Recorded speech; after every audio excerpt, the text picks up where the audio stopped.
పరిశుద్ధాత్మ వరముల్లో ఆఖరిగా భాషలకు అర్థం చెప్పు వరం ఉంది. పౌలు భక్తుడు అందరూ భాషలతో మాట్లాడేవారైతే భాషలకు అర్థం చెప్పేవారు ఎవరు అన్నారు. అపొస్తలుల కార్యాలు 2:12 అంత్య దినముల యందు నేను మనుష్యులందరి మీద నా ఆత్మను కుమ్మరించెదను, మీరు ప్రవచిస్తారు, దర్శనాలు కలలు కలుగుతాయి అని వ్రాయబడి ఉంది కదా. ఆనాడు ఆది అపొస్తలుల చేతులుంచితే పరిశుద్ధాత్మ వరంలో అత్యధికముగా అందరి మీద కుమ్మరించబడేవి.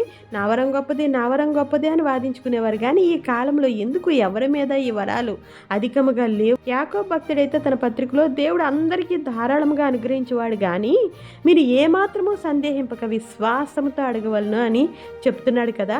మనం అంత్యదినముల్లోనే ఉన్నాం కదా, విశ్వాసంతో అడగండి, ఆయన కొలత లేకుండా ఆత్మను అనుగ్రహిస్తాడు. ఎలీషా ఏలియాను 2 అంతల ఆత్మను అడగలేదా? అద్భుతాలు చేయలేదా? నాతో ఏకీభవించి ఆమె నన్ను వ్రాయండి. దేవుడు మిమ్మును మీ కుటుంబాన్ని బహుగా దీవించునుగాక.